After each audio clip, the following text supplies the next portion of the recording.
I welcome all to the session 31 on current electricity in BSc third semester as prescribed by Karnataka University Dharwad.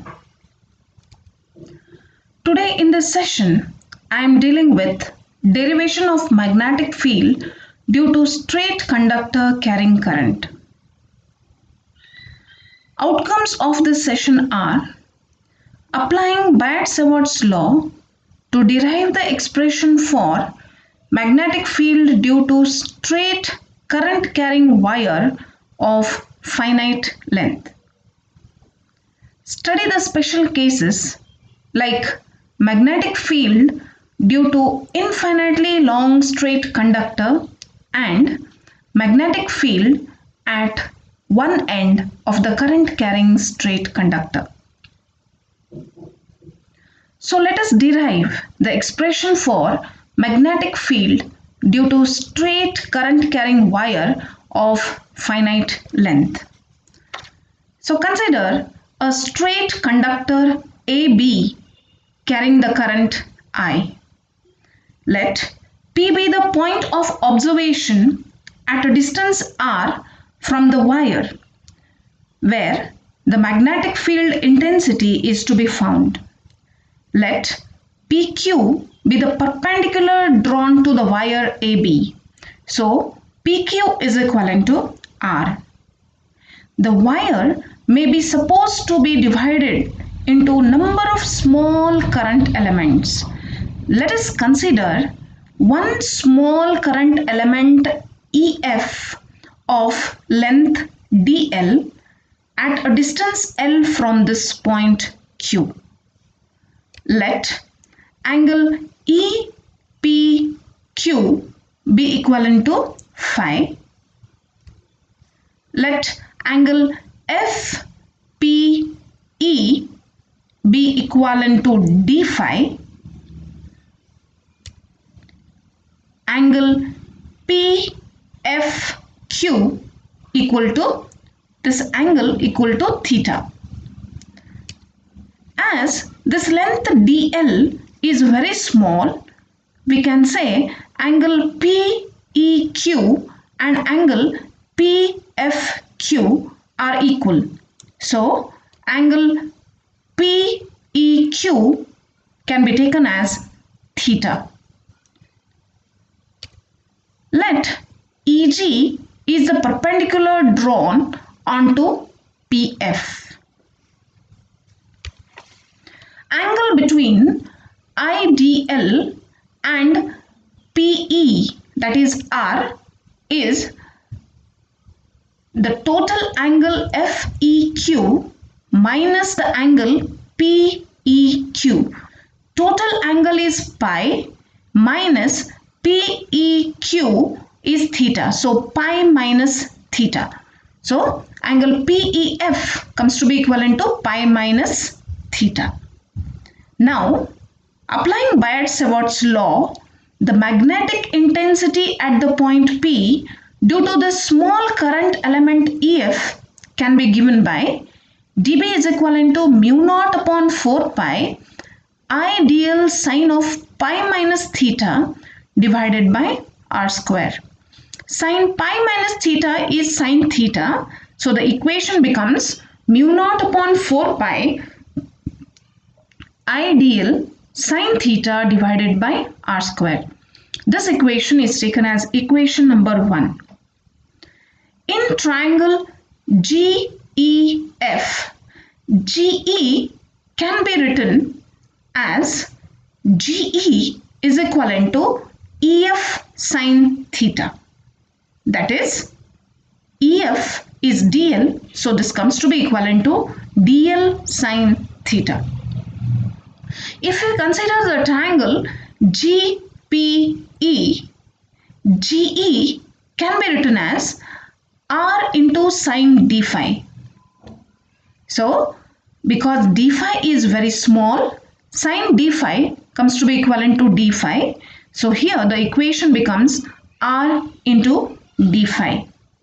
So, now substituting for dl sine theta in equation number 1, we get dB is equivalent to mu naught upon 4 pi I.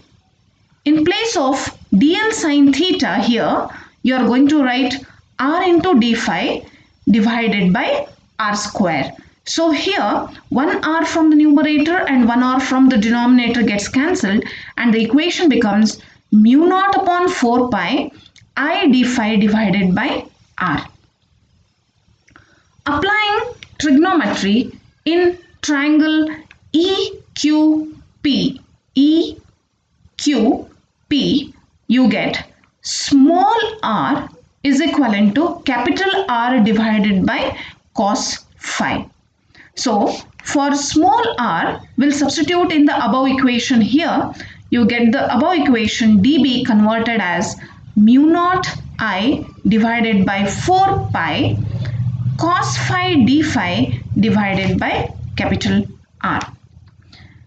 This is the magnetic field at the point P due to the small current element EF.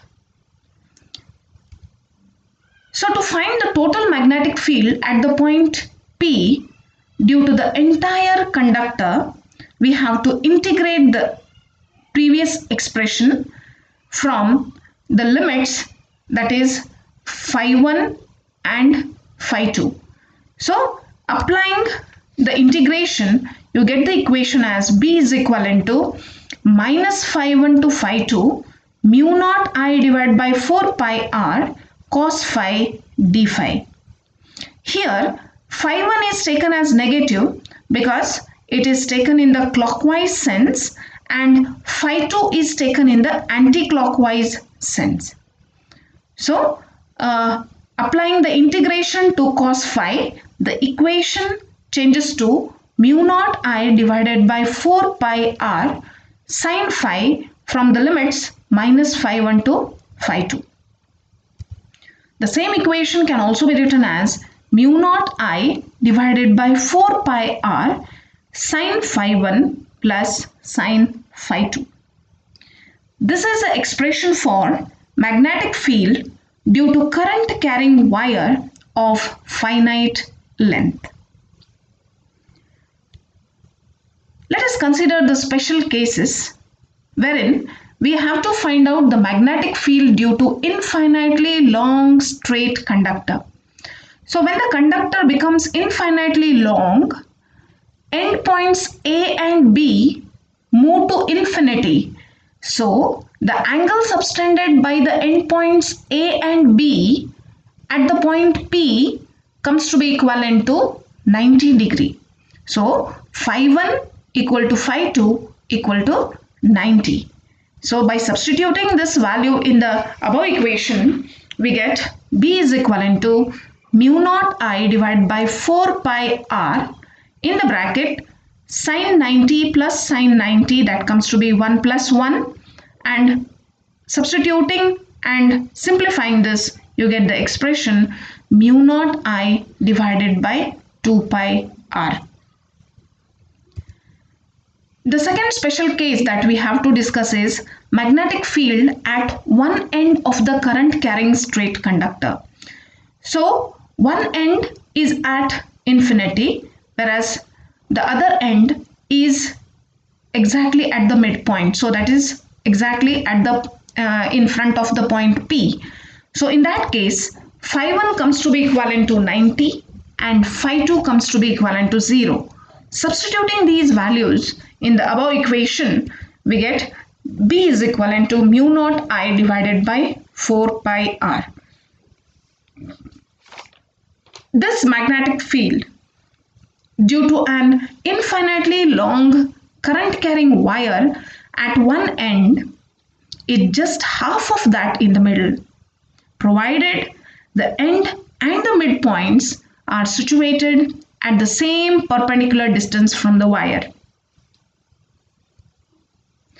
If the graph between the magnetic field strength B and the distance r from the conductor is plotted, then the graph is as shown in the figure below. It shows the magnetic field strength B varies inversely with the distance r from the conductor. The direction of the magnetic field at the point P due to the current I flowing through the conductor is given by Maxwell's right hand screw rule or right hand clasp rule. We have referred Electricity and Magnetism by Satyaprakash and S. Chance, Electricity and Magnetism by R. Murugesan while preparing this session. Thank you.